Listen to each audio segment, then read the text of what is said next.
Ya, selamat pagi teman-teman. Hari ini selamat bertemu kembali dalam nuansa kuliah virtual online. Semoga pertemuan hari ini cukup membawa berkah sehingga kita bisa menyerap apa yang saya sampaikan dan kita bisa lebih dekat walaupun secara fisik kita berjauhan. Harapannya masih tetap sama seperti kemarin-kemarin. Semoga pandemi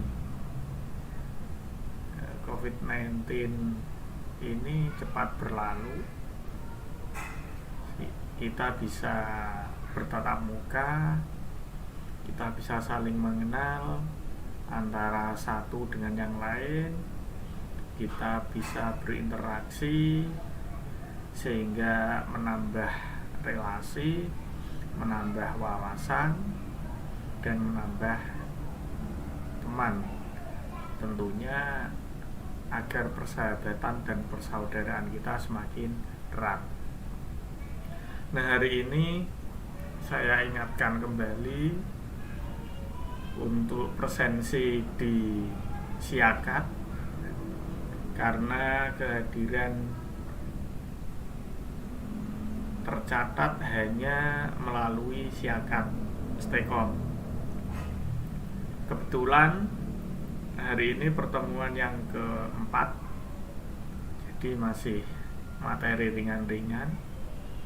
Saya harap untuk teman-teman semua, bagi yang belum menguasai akan materi tentang komunikasi data dan jaringan komputer, ayo kita lebih semangat, lebih tersupport untuk lebih tahu, sehingga kita bisa terinspirasi untuk lebih mengkaji materi-materi yang berkaitan dengan komunikasi data dan jaringan.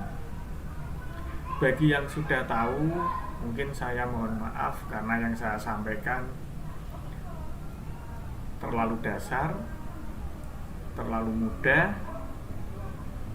sehingga Anda merasakan apa yang saya sampaikan itu kurang bisa mensupport. Jadi di luar ekspektasi keinginan Anda. Sekali lagi saya mohon maaf, karena memang materi perkuliahan yang saya ajarkan adalah materi dasar dan mengantisipasi beberapa mahasiswa yang mungkin kurang paham, kurang mengerti, dan kurang mendapatkan basic tentang komunikasi data dan jaringan komputer. Untuk hari ini materi kita yaitu tentang protokol dan arsitektur jaringan. Protokol sudah saya terangkan kemarin, secara garis besar adalah aturan yang melibatkan alat, yang melibatkan sistem. Sedangkan arsitektur itu adalah bentuk, model, atau metodologi sebuah jaringan. Agar lebih jelas, kita lihat bersama bahwa di dalam arsitektur dan protokol jaringan nanti kita mengenal adanya dua model yang umum yang layak digunakan, yaitu arsitektur atau protokol yang bertopologi, mempunyai metode atau diimplementasikan dalam model TCP/IP, atau kalau dalam bahasa Inggrisnya itu adalah Transmission Control Protocol Internet Protocol. Nah, hal ini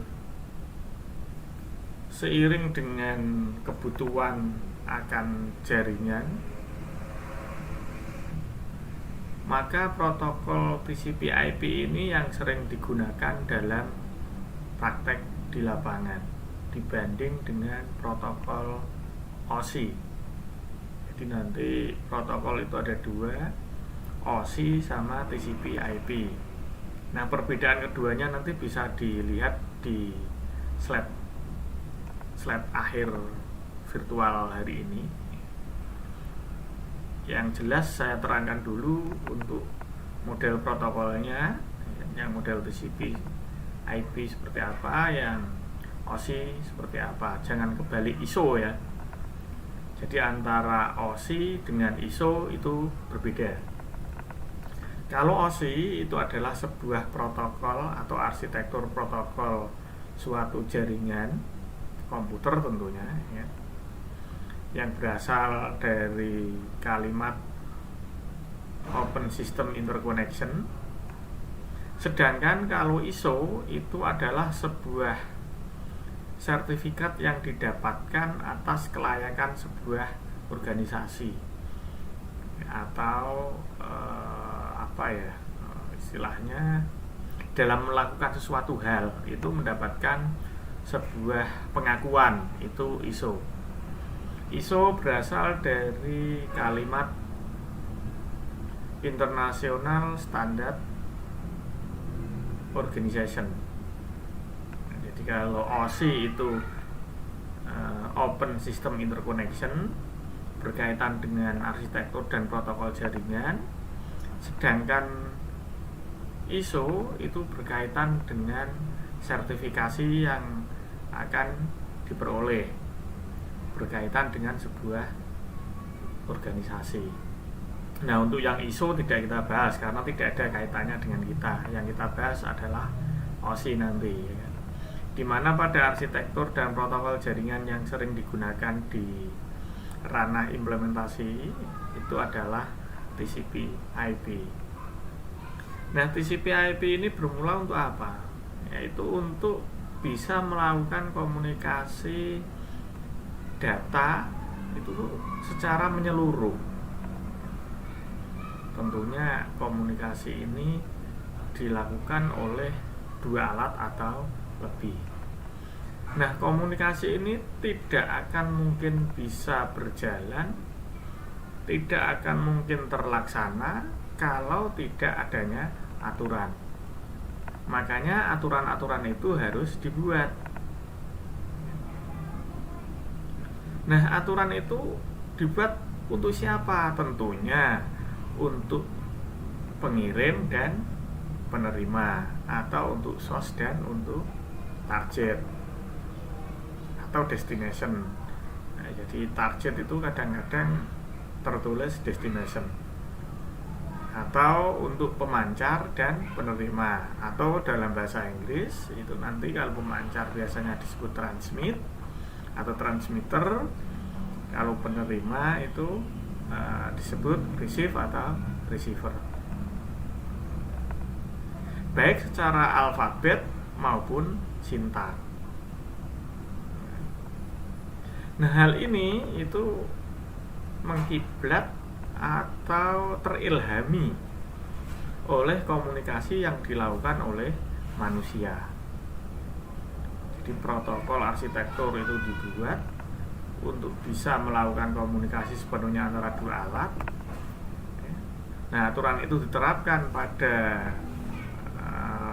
pengirim maupun penerima. Dalam hari ini adalah alat, bukan manusianya ya, tapi alatnya ya, berkonsentrasi ke alatnya, karena yang kita bahas adalah jaringan, baik berupa alfabet atau sintaks ya.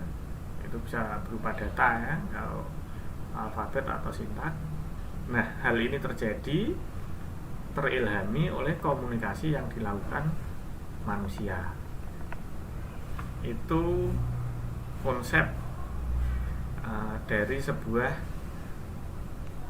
arsitektur protokol dalam jaringan komputer. Nah, untuk kebutuhan arsitektur komputer itu sendiri, itu yang pertama adalah untuk pertukaran data. Nah, dalam pertukaran data ini ternyata tidak sesimpel yang kita lihat, tidak semudah yang kita kira, dan tidak sesederhana yang kita bayangkan. Kita melihat saja contoh simpelnya dalam transfer file.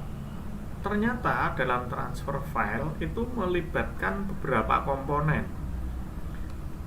Bisa melibatkan tool, alatnya itu sendiri, bisa melibatkan datanya atau filenya itu sendiri, bisa melibatkan sistemnya, ya, bisa melibatkan protokol aturannya, bisa melibatkan topologinya, ya, bahkan ikut melibatkan provider. Dalam hal ini adalah penyedia jaringan internetnya. Sehingga ternyata untuk mengkomunikasikan atau untuk mentransfer sebuah file itu kita ketemu dengan masalah-masalah yang kompleks. Nah, dari kebutuhan inilah maka arsitektur itu diperlukan. Sehingga kekomplekan ini, prosedur-prosedur yang harus dilalui ini menginspirasi pola pikir di dalam sebuah jaringan bahwa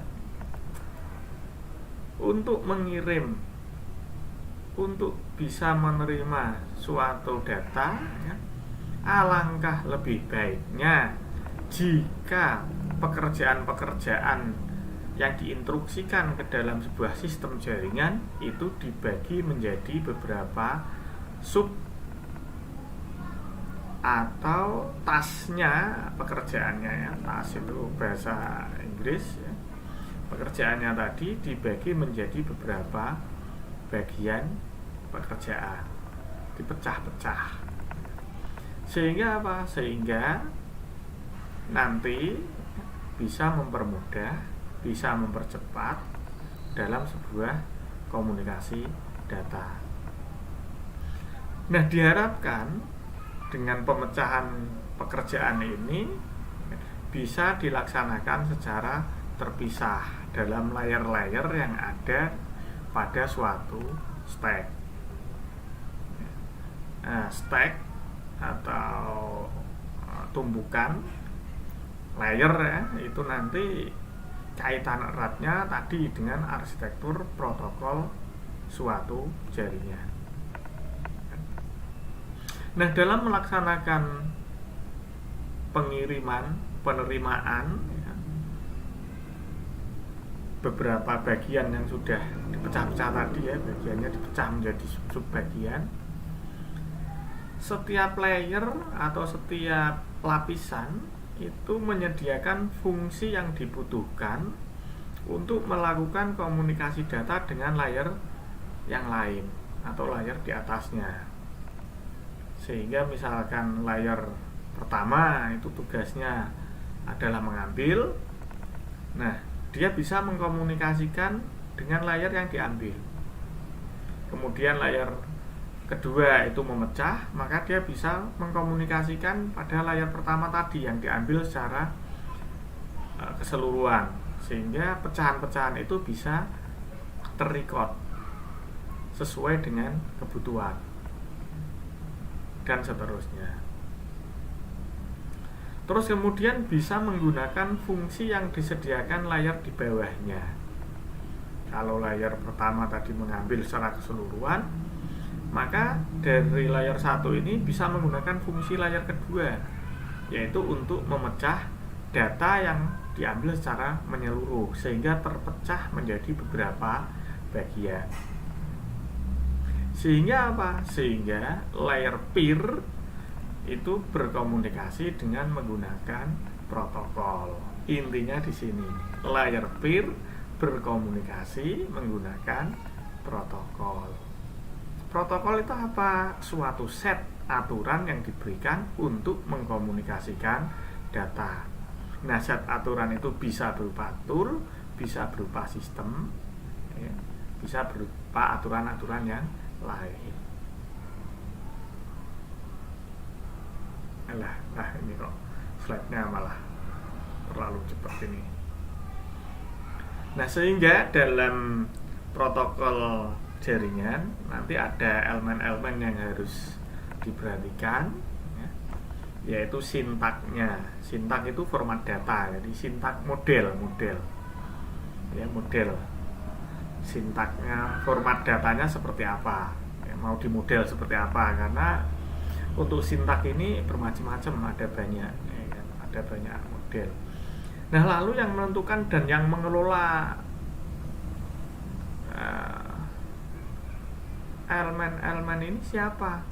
Tentunya yang mengatur, menentukan, dan mengelola ini adalah admin jaringan. Sehingga admin jaringan itu memegang kunci atau peranan yang sangat besar dalam suatu komunikasi data. Terus kemudian elemen yang kedua adalah semantik. Semantik itu info kontrol.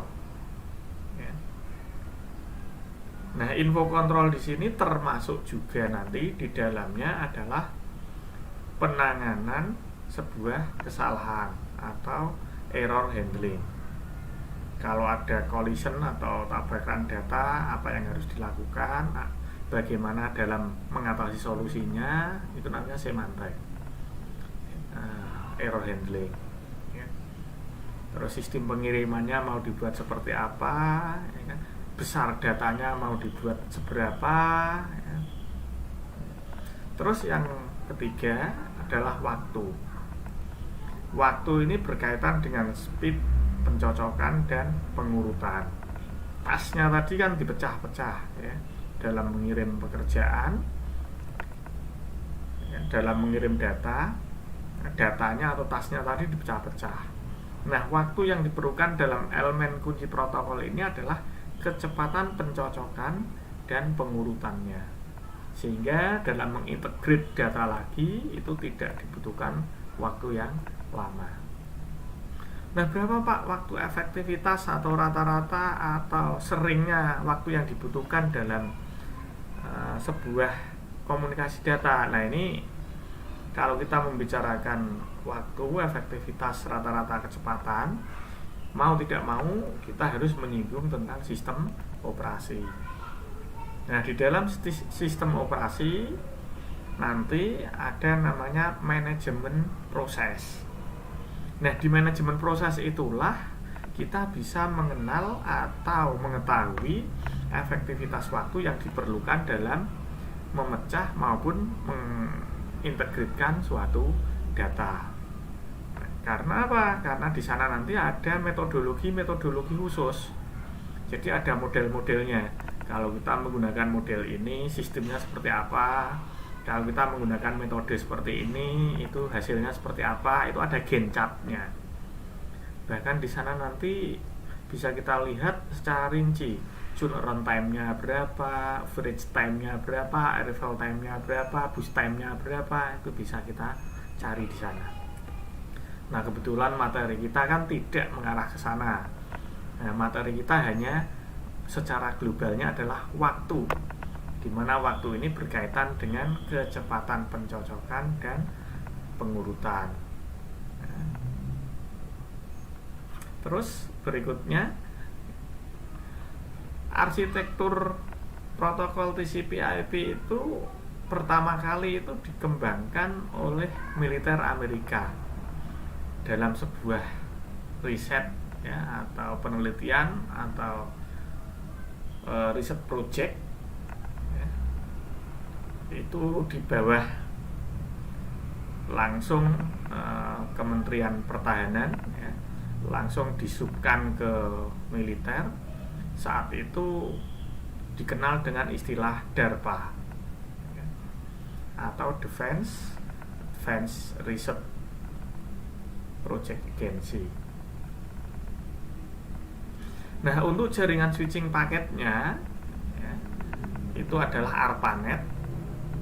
Nah, ARPANET itu yang sekarang kita kenal dengan istilah internet, karena dulu itu ARPANET. Nah, arsitektur TCP/IP ini digunakan oleh internet secara menyeluruh atau global. Jadi setiap alat, entah itu komputer, entah itu HP, entah itu gadget, entah itu wireless ya, wifi router ya, entah itu router itu sendiri, itu kalau mau terkoneksi ke dalam internet, mau tidak mau harus menggunakan protokol TCP/IP.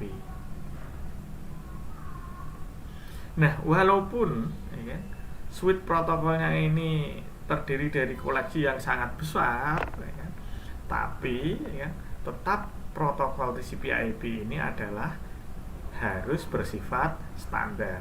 Jadi ada standarnya untuk sebuah protokol TCP/IP. Kalau mau lihat secara gambar virtualnya itu seperti di layar yang Anda saksikan.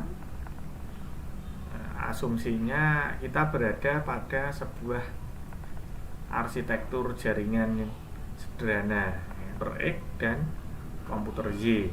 Bisa Anda lihat ya, komputer X-nya ada di sisi kiri, sedangkan komputer Y-nya ada di sisi kanan.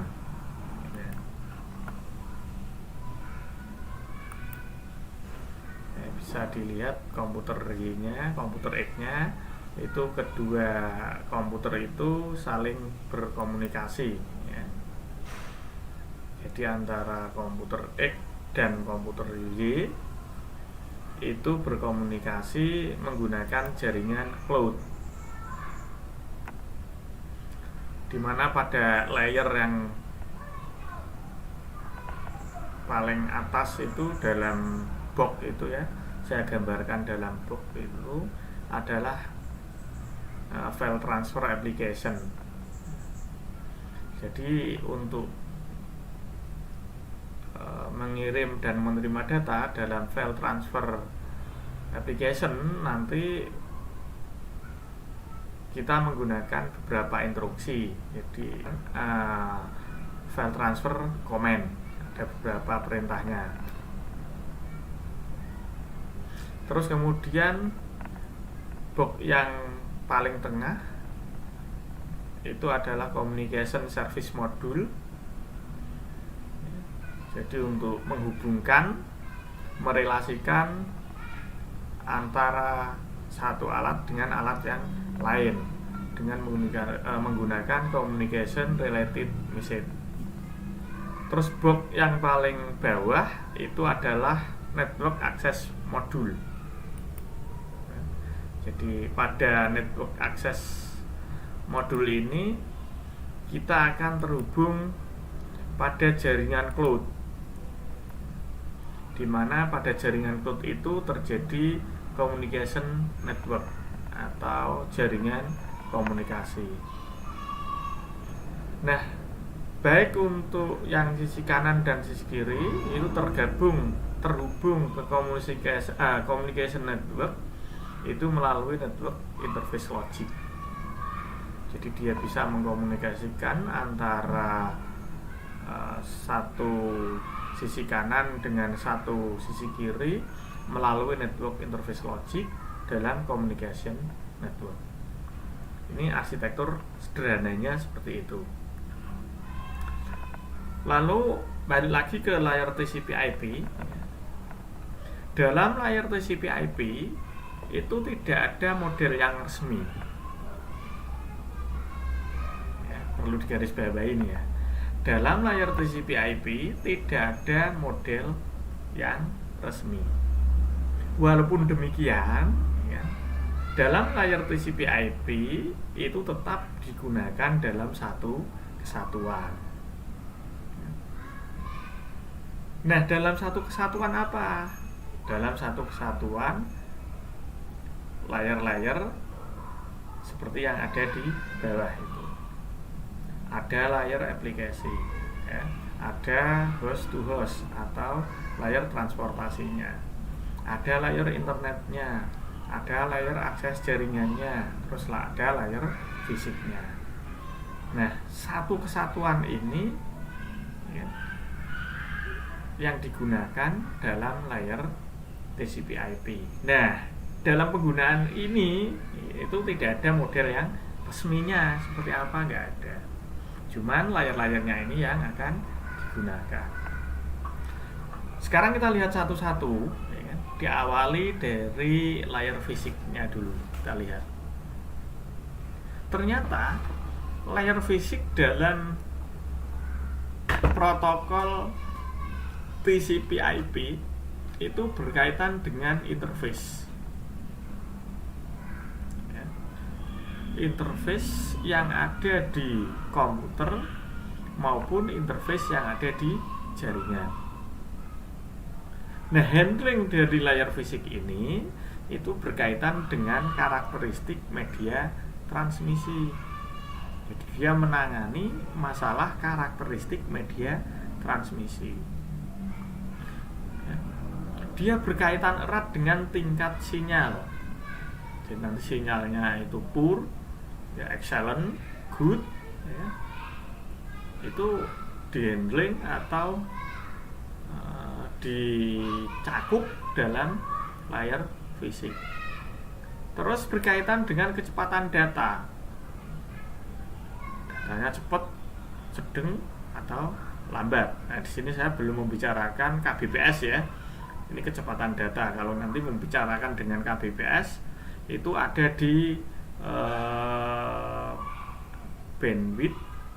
Ada materinya nanti minggu-minggu yang akan datang. Itu berkaitan dengan spektrum dan bandwidth, itu ada nanti. Jadi masih dalam pengenalan komunikasi data ini akan saya sampaikan spektrum dan bandwidth. Apa itu spektrum, apa itu bandwidth. Nah, ini kaitannya dengan nanti kecepatan data dan tingkat sinyalin nanti. Itu ada di materi-materi yang akan datang. Biar Anda penasaran, ya, biar kita saling bervirtual ria terus, ya, nggak bolos-bolos. Ya. Nah, saya sukanya kan bikin penasaran orang lain agar tambah semangat untuk mengkaji kan apa yang saya sampaikan. Walaupun apa yang saya sampaikan itu sekelumit, ya, walaupun yang saya sampaikan itu sedikit dan itu hanya dasar-dasar, tapi paling tidak sudah merespon otak Anda untuk lebih ingin tahu, ingin lebih bisa, ya, agar nanti bisa mengaplikasikan sebuah jaringan. Nah, itu harapan saya seperti itu. Makanya materi-materi ini akan saya sampaikan itu berjenjang. Jadi bertahap dari yang paling mudah berangkat, beranjak menuju ke yang lebih tinggi lagi. Tapi masih dalam konteks penyampaian saya mudah agar Anda bisa memahami. Jadi jangan khawatir, bahasa yang saya gunakan, logat yang saya gunakan, ya, tulisan-tulisan yang saya gunakan itu sifatnya mudah. Saya tidak istilahnya. Mungkin ada beberapa orang yang menyampaikan itu dengan bahasa yang sangat intelek, bahasa yang sangat high, ya kan? Nah, saya itu masalahnya untuk intelek dan high tadi belum bisa. Katakanlah ini mungkin ada beberapa teman-teman dari kita yang berpendapat ya, baik ngajar seperti ini kok ya udah di dosen ya. Bahasa yang disampaikan katrok ya. Terus tulisan-tulisan yang disampaikan terlalu mudah ya. Nah itu mungkin ada yang beranggapan seperti itu, tapi nggak masalah bagi saya. Yang penting yang saya sampaikan mahasiswa itu bisa memahami dengan mudah ya. Langsung apa yang saya sampaikan bisa ditangkap oleh otak, sehingga otak itu terrespon untuk lebih tahu, untuk lebih membayangkan secara real. Nah, itu harapan saya seperti itu. Jadi nanti mohon maaf ya bagi yang Anda merasa apa yang saya sampaikan terlalu mudah, apa yang saya sampaikan terlalu ringan. Memang bahasa-bahasa seperti ini. Saya sebetulnya itu ya memang dosen yang paling bodoh ya kan, mungkin dalam mata kuliah tertentu itu ya saya mungkin tidak bisa menguasai secara expert, karena memang saya masih butuh galian yang dalam, masih butuh belajar lagi, masih butuh ilmu lagi. Harapan saya ya kita di sini saling belajar lah. Saya belajar mencoba memahami keinginan Anda, dan Anda coba belajar dari apa yang saya sampaikan, sehingga apa yang saya sampaikan benar-benar bisa bermanfaat, bisa Anda aplikasikan, bisa Anda cerna dengan sempurna. Itu harapan dari saya. Kita lanjutkan setelah layar fisik untuk jaringan komputer ya.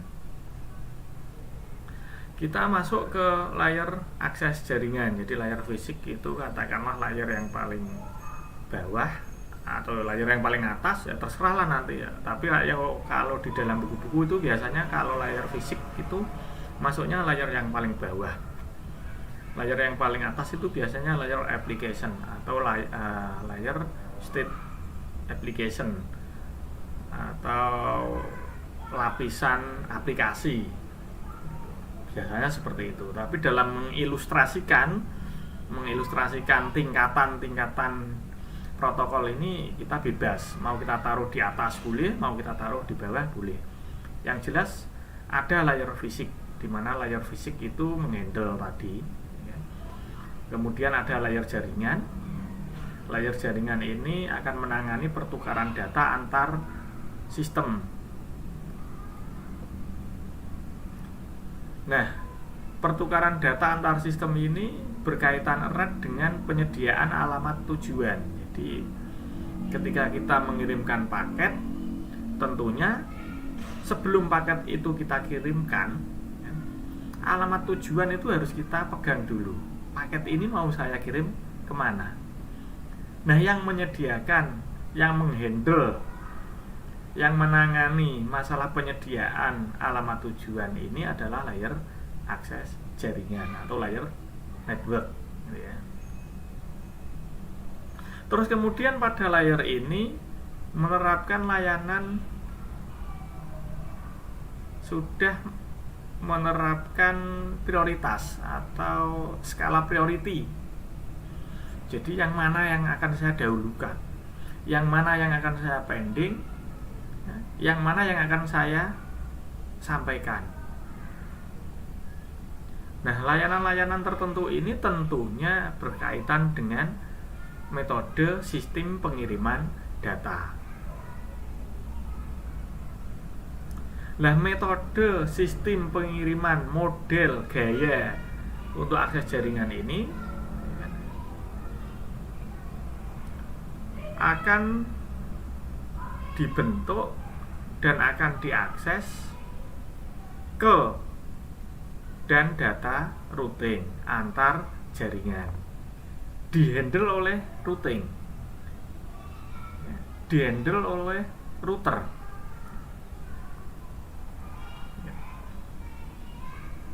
Jadi layanan tertentu yang sudah menerapkan skala priority tadi ya, diakses ya, menuju dan ke data routing yang terletak di antara link jaringan antara dua sistem yang terpasang. Ini akses jaringan. Nah, dalam akses jaringan ini nanti itu mengizinkan layar di atas untuk mengabaikan link yang spesifik. Kalau ada permintaan yang aneh-aneh gitu ya, ada yang permintaan neko-neko gitu ya, di dalam sebuah jaringan, di dalam sebuah komunikasi data, nah layar akses jaringan ini diizinkan atau mengizinkan mengabaikan link yang spesifik seperti tadi. Nah, terus kemudian yang berikutnya adalah layer internet atau layer IP. Nah, dalam layer IP ini nanti fungsi sebuah routing atau routing itu berfungsi untuk menghandle banyak jaringan. Jadi kan ada jaringan 1, ada jaringan 2, ada jaringan 3, itu bisa kita hubung-hubungkan. Nah, yang menghandle ini adalah layer internet yang ada di protokol TCP IP. Kemudian dalam jaringan tadi tentunya kita mempunyai sistem untuk menerima dan sistem untuk mengirim, atau sistem attach dan sistem difference.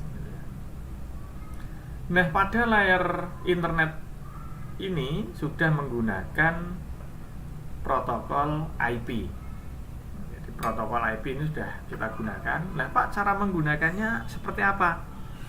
Cara menggunakan protokol IP ini nanti kita ada materi khusus lagi ya, nanti dalam sub tema pertemuan itu IP addressing, cara menentukan IP addressing. Nah, layar internet ini diaplikasikan dalam end system dan router, sistem akhir dan router.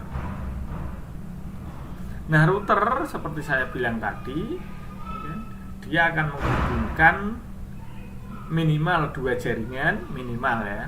Kalau cuma 1 jaringan kan ya nggak usah pakai router pun bisa, minimal 2 jaringan dan merelay data antara kedua jaringan tersebut. Ini layar internet atau IP.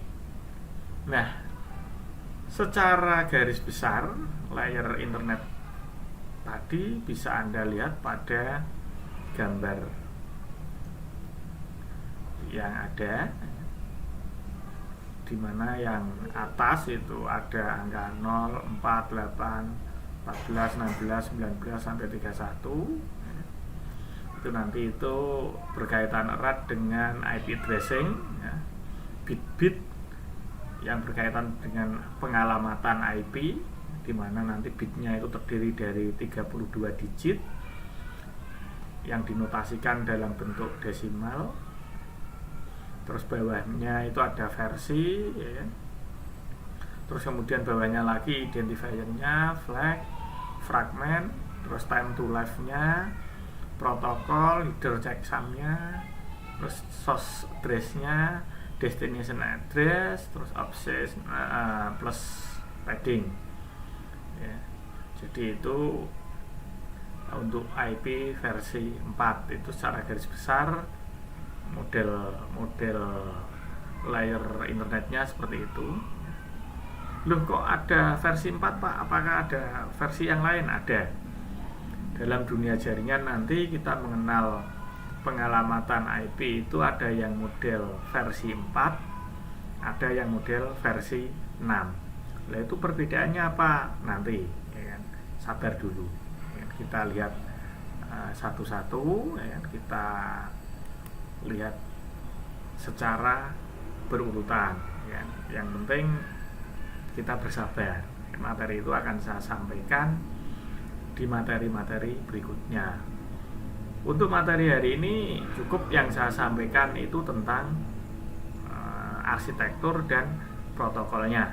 Di materinya terkonsentrasi pada protokol jaringan komputer ya, nanti kita bedakan di akhir-akhir ini, pertemuan virtual ini kita lihat bareng-bareng perbedaan tadi yang saya bilang antara protokol TCP/IP dengan protokol model OSI atau Open System Interconnection.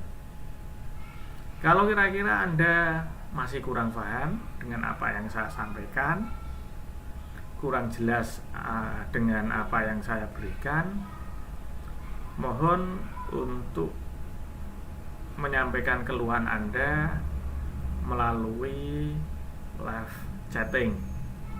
Karena live chat ini memang sengaja saya taruh di atas kamera gambar saya agar dalam saya menyampaikan materi yang berada pada posisi kanan masih tetap bisa membaca live chatting dari teman-teman semua, agar nanti seandainya ada pertanyaan maupun ada keluhan bisa langsung terbaca dan bisa langsung saya handle agar semua menjadi nyaman. Anda mengikuti perkuliahan nyaman, saya menyampaikan materinya pun juga cukup nyaman. Kita lanjutkan ke layer selanjutnya, yaitu layer transport. Kalau tadi kan layer IP atau Internet Protocol. Nah, sekarang kita ke layer transport atau TCP. TCP itu berasal dari kalimat Transmission Control Protocol. Nah, Transmission Control Protocol ini dalam layer TCP/IP menempati pada layer transport. Nah, layer TCP ini sudah umum dimiliki oleh semua aplikasi. Rata-rata tool atau alat yang terhubung ke jaringan, sistemnya sudah memiliki layer transport. Nah, pada layer Transmission Control Protocol ini, dalam melakukan pengiriman data dia cukup handal, cukup tangguh, cukup baik. Nah, diharapkan dalam urutannya dalam pengiriman itu sama ketika data itu dikirim. Nah, layer transport itu menggunakan Transmission Control Protocol. Secara garis besar, kan, gambar dari layer transport atau Transmission Control Protocol bisa Anda lihat itu dalam TCP header. Ada source portnya, destination port, ya, port sumbernya itu dari alamat berapa itu di angka 0 sampai 31. Jadi ada 32 bit nanti. Terus destination portnya berapa. Nah, kemudian sequence-nya number. Terus kemudian acknowledgement number-nya berapa. Dalam acknowledgement number ini nanti kita tidak lepas dari header length, receiver, flag, dan window-nya. Nah, header length, receiver, dan flag-nya nanti kita berkaitan dengan checksum-nya, dicek checksum-nya. Terus dalam window itu urgent pointer-nya. Terus kemudian pada bagian terakhir itu seperti header pada IP yang tadi, yaitu option and padding. Nah, ini secara garis besar dalam layer Transmission Control Protocol atau layer transport. Nah, ini yang berikutnya atau paling akhir dalam sebuah layer TCP/IP adalah layer aplikasi atau lapisan aplikasi. Nah, dalam lapisan aplikasi ini harus menyediakan dukungan untuk aplikasi pengguna. Jadi misalkan dalam bentuk teks, email itu ya, berarti harus menyediakan dukungan untuk aplikasi pengguna. Ada media teksnya, ada monitor untuk membacanya. Itu kalau kita membaca kiriman. Kalau kita mengirim ya ada media untuk ngetiknya, ada keyboardnya dan lain-lain. Itu namanya aplikasi pengguna. Nah, dalam layar aplikasi ini memerlukan modul terpisah. Setiap jenis aplikasi itu ternyata modulnya terpisah. Walaupun modulnya terpisah, tapi tetap muara dari layar aplikasi ini adalah agar bisa dimengerti dan dipahami oleh pengguna atau user. Itu layar aplikasi. Nah, untuk menggambarkan operasi TCP dan IP bisa Anda lihat dalam gambar, di mana itu dalam gambar itu saya misalkan host A. Host itu kalau saya bilang komputer itu belum berbeda dengan host ya maknanya ya. Host itu ya komputer yang terhubung ke jaringan. Satu itu host. Jadi host di mana ada host A ini, terus kemudian yang satunya saya sebut dengan host B. Nah, saya katakan tadi bahwa setiap aplikasi mempunyai modul yang berbeda. Yaitu ada di host A itu ada aplikasi Y, ada aplikasi X. Nah, terus kemudian turun ke global network address, ya, di mana global network address itu ada di IP. Terus kemudian turun lagi ada network access untuk protokol satunya. Terus kemudian turun ke physical layer. Nah, physical layer ini yang akan mengirimkan data ke host B. Melalui apa? Melalui media communication tadi, yaitu network 1 ke network 2. Nah, antara network 1 dan network 2 ini dikendalikan oleh router, di mana network 1 itu akan mempunyai router sendiri dalam IP NAT 1 physical, terus kemudian diterima oleh router di jaringan yang network 2 oleh NAT 2 physical. Terus kemudian diterima di layar fisik. Kemudian di mana di layar fisik ini ada logical connection, virtual circuitnya. Terus kemudian naik ke IP tadi global network address, sehingga bisa terbaca bahwa data dari host A itu benar-benar dikirim ke host B sesuai dengan alamat yang tertera. Naik lagi ke TCP, di mana TCP ini ada modul untuk aplikasi X dan ada modul aplikasi Z. Sehingga bisa saya ilustrasikan, misalkan kita berkirim email, maka ketika kita di host A, kita itu ngetik melalui layar aplikasi, yaitu berupa aplikasi untuk ngetik email.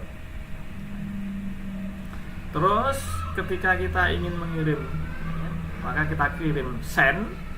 Ketika kita kirim send, maka global network address tadi akan memberikan alamat IP komputer kita ke network access protokol.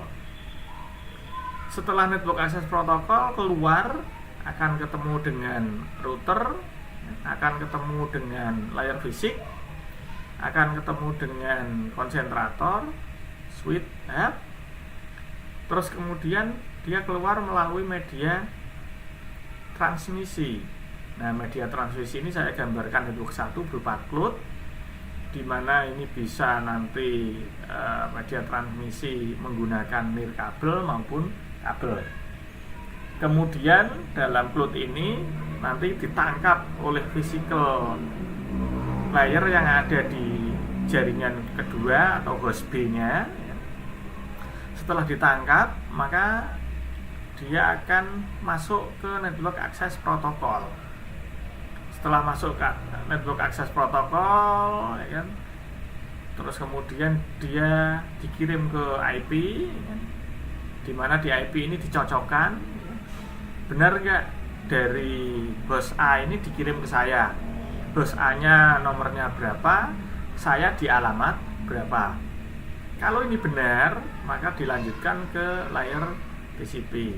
dimana pada layar TCP ini ada layar application, dimana nanti aplikasi X itu akan bisa diterima dengan modul aplikasi X, kalau aplikasi Y bisa diterima pada modul aplikasi Y, sehingga email yang ditulis oleh bos A bisa kita baca. Maksud dan tujuannya kita bisa mengerti karena kita tahu kalimat per kalimat, bisa kita baca secara fisik melalui aplikasi X dan aplikasi Y yang ada di host B. Seperti itu ya ilustrasinya. Saya harap bisa dipahami ya. Nah, kebutuhan dari suatu pengalamatan itu dibutuhkan 2 tingkat pengalamatan, sehingga setiap host atau setiap komputer yang terhubung ke dalam internet itu membutuhkan alamat global yang unik. Jadi laptop saya ini terhubung ke internet, bisa Anda tangkap melalui komputer Anda atau laptop Anda, atau mungkin Anda menggunakan HP. Nah, setiap tool atau setiap alat yang Anda gunakan ini membutuhkan suatu pengalamatan yang unik, sehingga alamat pada Anda dengan alamat pada saya itu berbeda secara global ya. Nah, begitu pula tiap aplikasi ya. Makanya tadi saya ilustrasikan modul X dan modul Y, sehingga antara modul X dengan modul Y ternyata juga membutuhkan alamat yang berbeda di setiap layar aplikasinya. Nah, alamat aplikasi yang ada di host ini yang bersifat unik, itulah yang dikenal dengan istilah port. Jadi kadang-kadang kita membicarakan port itu ya, port 1, port 2, port apa itu ya. Nah, itu ternyata alamat port ini atau yang dikenal dengan istilah port itu ya kan, adalah untuk memberikan suatu alamat pada setiap aplikasi ya, makanya portnya bisa berbeda. Nah, ini untuk operasi TCP dan IP ya kan? Ya, user data itu application by stream ya. Terus kemudian TCP headernya.